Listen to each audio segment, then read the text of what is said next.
Hello, Happy New Year. Welcome, guys, to this enlightening discussion on the profound connection between the brain, the gut, and our emotions. I'm Dr. Crystal. I'm a faith based clinical counselor and licensed brain health educator, and I'm thrilled to guide you through this fascinating exploration of this emerging field of research.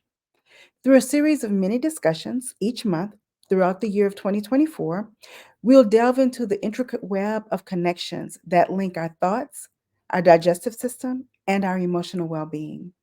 These discussions will uncover the profound interplay between these three essential components of our being, shedding light on the profound influence they have on each other. So join me as we embark on a journey to understand how this integration can enhance our overall mental and emotional health. So, the brain, right? First, let's take a look at that fascinating part of our body. The brain is a complex organ. It's responsible for controlling and coordinating various bodily functions. It's comprised of billions of neurons. It communicates through electrical impulses and chemical signals. There are different regions of the brain which serve specific functions, such as the frontal lobe, which is our decision making, and the hippocampus, which plays a part in our memory formation. The brain constantly adapts and reshapes its connections through a process known as neuroplasticity. And we'll delve a little bit deeper into that in later discussions. But neuroplasticity allows for learning and memory consolidation. And then ultimately, the brain serves as the command center for our body. It orchestrates our thoughts, our emotions, and our actions. And it does all of this in a remarkably intricate and dynamic manner. So that's our brain. So next, I want us to take a look at the gut. So the gut, also known as the gastrointestinal tract, is also a complex system, and it's responsible for the digestion and absorption of nutrients from the food that we consume. So, starting with the mouth, where mechanical and chemical digestion begins, the process continues in the stomach, where enzymes and acids further break down food. The small intestine is a key player in nutrient absorption, extracting essential elements for energy and for our growth. And then there's the large intestines, and the large intestines then absorb water and form feces for elimination. So that's just an overview of how the gut works. And I wanted to start there. I wanted to start with the brain and the gut so that as we move further, we'll all be on the same page as to what those organs do. Now, I would like to talk a little bit about microbiomes. And I don't know about you, but these are some things that are recently, you're hearing a lot about them. You hear about them now on TV commercials. You see advertisements about them. I know I see advertisements about microbiomes and things to help support healthy microbiomes all over social media now, where before you had to be sitting in a science or biology class to learn about microbiomes. But today, right, I want to talk a little bit about that. So, throughout the process, throughout the workings of the gut and the brain, the gut is also home to vast microbiomes composed of trillions of microorganisms that play a crucial role in digestion, immune function, and overall health. A microbiome refers to the community of microorganisms, including bacteria, viruses, fungi, and other microbiomes that inhabit a particular environment. And the term is commonly used in the context of the human microbiome, which consists of trillions of microorganisms that live in and on the human body. The human microbiome plays a crucial role in various physiological processes, including digestion, immune system function, and even influencing our mental health. But then there are gut microbiomes. And the gut microbiomes refers to the microorganisms residing in the digestive tract, right? Predominantly in the colon. These microorganisms have symbiotic relationships with the human host, providing benefits such as aiding in our digestion, producing essential vitamins and contributing to the development and function of our immune system. So, research on the human microbiome has expanded our understanding, right, of the impact that it has on our health as well as on disease and disruptions. It also helps us to understand the disruptions of the balance of these microbial communities, and how that disruption is associated with various conditions including gastrointestinal disorders, autoimmune diseases, and mental health issues. So, the study of the microbiome has led to new insights into potential therapeutic approaches, such as probiotics, right, which is something that we hear a lot of on the news and in commercials, and how it's important that we make sure we're balancing our bodies out by taking proper probiotics. Studies have also shown other interventions that are aimed at restoring or maintaining a healthy microbiome balance. So microbiomes will get, like I said, a little deeper into those, but as we progress over the year. But I wanted to make sure that we just had a basic, solid understanding of what these things are. So then there's the brain gut axis. And I'm sure many of you have heard of that before, right? But the brain gut axis, the brain and the gut are intricately connected through the biodirectional communication known as the brain gut axis. This axis involves complex interactions between the central nervous system, our brain, the intrinsic nervous system, our gut, as well as the endocrine and immune systems. The gut is often referred to as the second brain due to the vast network of neurons within the intricate nervous systems. The connection influences emotions through various mechanisms. Neurotransmitters such as serotonin and dopamine play a crucial role in regulating mood and emotions, and they're produced in both the brain and the gut. For example, about 90% of the serotonin is found in our gut. But often when we think about serotonin, we think about it as something that's going on within our brain. And it is, it's there, but 90% of it is found in our gut. And then additionally, the gut microbiome, that community of microorganisms that are residing in our digestive tract, they produce neurotransmitters, and they communicate with the brain via that gut brain axis. So imbalances in gut microbiota, they have been linked to mood disorders. Stress, right? A significant emotional factor can impact the gut brain axis biodirectionally.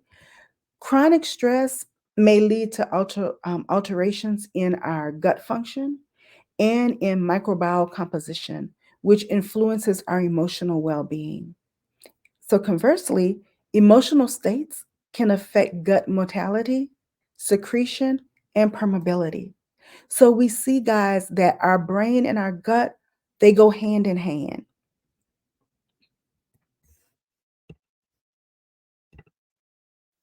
So, what's that interplay, right? Let's pause for a moment and take a closer look at the complex interplay that exists between the brain and the gut and the influence it has on our emotions and our mental health.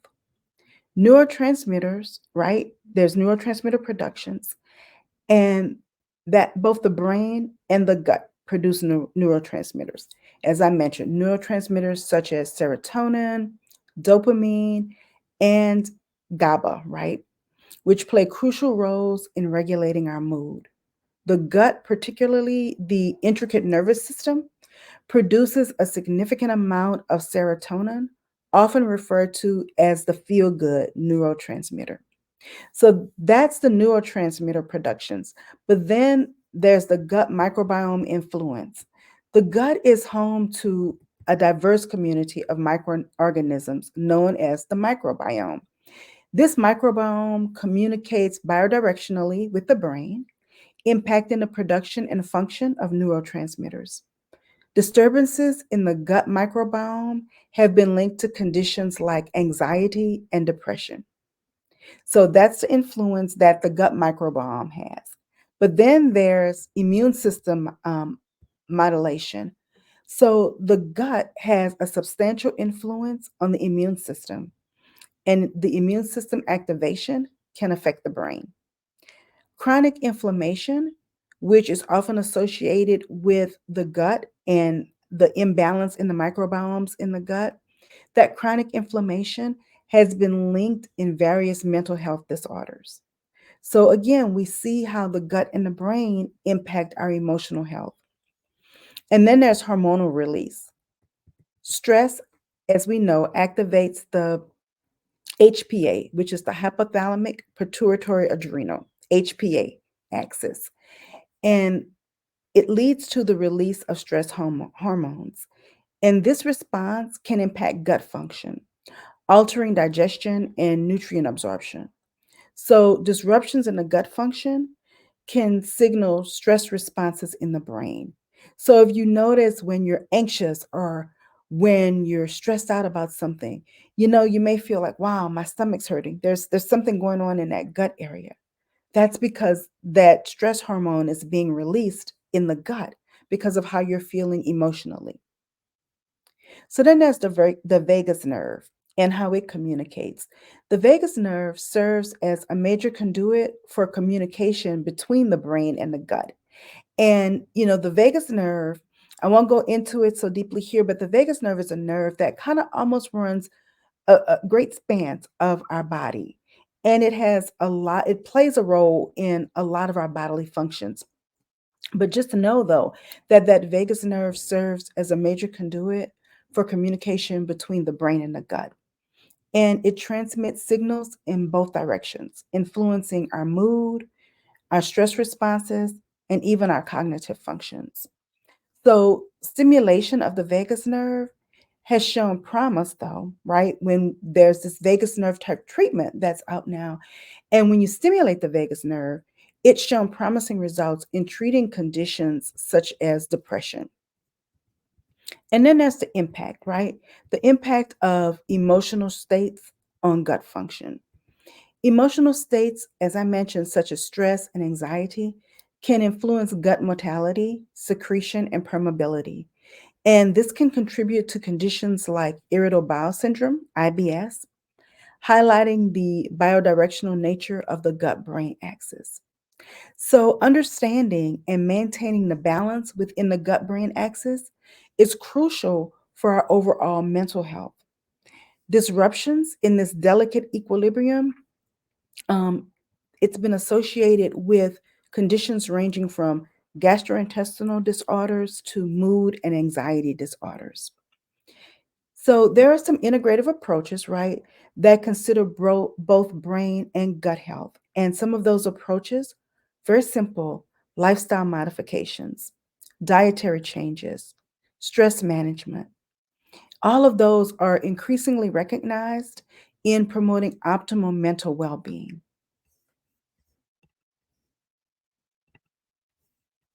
So let's talk about the cycle of choice, right? This is a cycle that we go through each and every day in so many areas of our lives.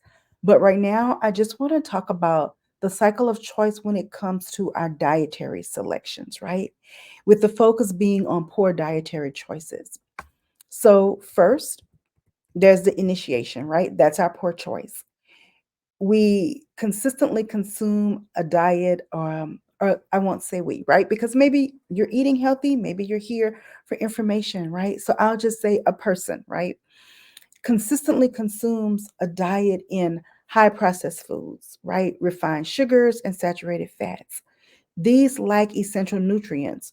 So they're not getting the nutrients that they need from fruits, from vegetables, from whole grains. And this dietary pattern can lead to imbalances in the gut microbiome, reducing the diversity and abundance of beneficial bacteria. So we've made the poor dietary choice, or our person, right, that we're talking about, they've made the poor dietary choice. Now let's look at how it impacts the gut microbiome. It causes an imbalance there. And the imbalanced microbiome potentially can result in a decreased production of certain neurotransmitters, particularly neurotransmitters such as serotonin. And as we know, serotonin plays a key role in regulating our mood. And additionally, right, the disruption in microbiome balance can lead to increased inflammation in our gut. So now that we have that increased inflammation, our microbiome is imbalanced, there's an impact on our brain function. As the gut brain axis is comprised, the altered microbiome composition and the increased inflammation can negatively affect the communication between the gut and the brain, right? Because remember, the gut and the brain uses that gut brain axis and the vagus nerve to communicate with each other. So when there's increased inflammation there, it can never negatively affect the signals that are going from our gut to our brain. And this may contribute to symptoms that are experienced such as fatigue, irritability, and difficulty concentrating. Then there's the emotional impact. There's the altered gut brain connection, right? So now there's too much inflammation, everything is off balance, communication from the gut to the brain is thrown off. The altered gut brain connection can influence our emotional well being. And research suggests that changes in the gut microbiome may be linked to an increased susceptibility to stress and a higher likelihood of experiencing symptoms of anxiety or depression. Then there's that feedback loop, lastly, right? And that's emotional eating. Emotional are when we experience emotional distress, right? And that emotional distress can result from the impact on anything in life, right? We can have a bad day at work, bad traffic, an argument with a loved one. But emotional distress resulting from the impact on the gut brain connection may lead to emotional eating as a coping mechanism. And our individual, right, might be inclined to consume more comfort foods, foods that are high in sugars and fats, which um, perpetrate the cycle of poor dietary choices. So, guys, you see how it's a cycle. We make the poor eating choice, right? So, we make that poor eating choice. It causes that imbalance in our gut microbiome, it impacts our brain function, which then causes us to have an emotional impact, which causes the loop because now we are having that thrown off communication. So now we're eating unhealthy foods to kind of carve the cravings, lessen the cravings, to give us temporary comfort. So it's a cycle that we go in. So how do we break that cycle, right? How do we break the cycle of the emotional eating and the causing of the imbalance in our gut? We break it by nourishing our gut to nurture our mind. And breaking the cycle involves adopting a more balanced and nutritious diet. It involves incorporating foods that support a healthy gut microbiome. It involves addressing emotional aspects through stress management or counseling. Recognizing the bidirectional influence of the gut and the brain is essential for fostering holistic well-being. And we can definitely, if you have more questions about, different diets or different techniques that you can use, feel free, reach out. We can talk about those things. But I just want to give you a few quick tips, right, on things that you can do. Just some practicals to take away so that you can begin now to nourish your gut and nurture your mind. So you can start by diversifying your plate, right? We know it's the new year. Everybody's, looking to get in shape. They're working out, they're eating better. So now is the perfect time. And diversifying your plate simply includes having a colorful variety of fruits, vegetables, whole grains, and lean proteins in your meals. A great thing to do would be to say, you know what, I am going to eat the rainbow, right? So you know that your plate is colorful with vegetables and proteins and fruits. Then you can prioritize fiber rich foods. So you choose foods that are high in fiber, foods like whole grains or ligaments and fruits to promote gut health. and to maintain a thriving community of beneficial bacteria. Staying hydrated. That's key. Drink an adequate amount of water. And I'm not here to say drink half your body weight in water or no, no, no, just drink 36 ounces. But what I am saying is to drink an adequate amount of water to support digestion and nutrition absorption. And this contributes to our overall gut well being. And then there's mindful eating, right? Practice mindful eating. And the way you do that, pay attention to hunger and fullness cues. When you are like, okay, I need to eat because it's noon, but are you really hungry? Pause, ask yourself, am I hungry or do I just want something for a lack of something better to do? So pay attention to cues when you're hungry, but also pay attention to those cues when you're full. If you're eating and maybe you still have half a burger left, right?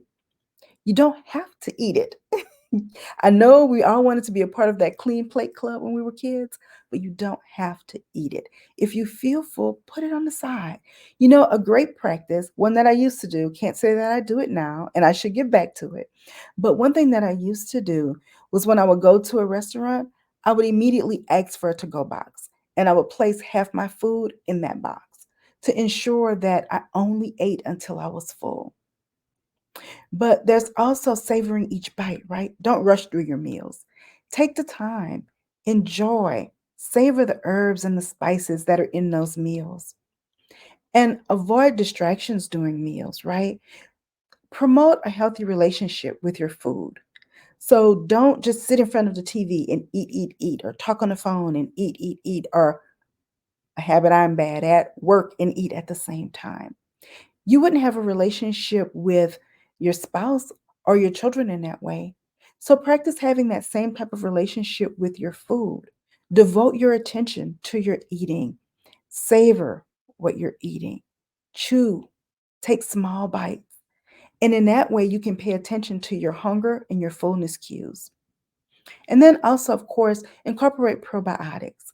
Include probiotic rich foods like yogurt, kefir, sauerkraut, or kombucha. Include all of these so that you're introducing beneficial bacteria to your gut, and you're also enhancing microbial diversity. And then manage stress. Engage in stress reducing activities such as deep breathing, meditation, yoga, right? Because chronic stress can negatively impact that gut brain axis. And as we mentioned before, it then begins to send communication that's broken communication. And it's giving signals to your body, causing you to want to eat certain foods that are not necessarily beneficial for you. And lastly, prioritize sleep. Aim for sufficient and quality sleep, right? Because sleep, we know, is crucial for both our cognitive function and for maintaining a healthy diet. So, guys, by adopting these practices, you can contribute to a harmonious relationship between your brain and your gut, which promotes not only physical health, but also emotional well being. So let's stay in touch. As I said, I'm Dr. Crystal. You can reach me via email at drcrystal@ddrcrystalc.com. I can be found on Instagram at Dr. Crystal and on Facebook at Dr. Crystal M. Consinary, Christian counselor and life coach. And of course, guys, if you have any questions or looking to maybe partner so that you can begin to implement healthy eating and promoting a healthy gut brain, reach out, right? I'm here to help you.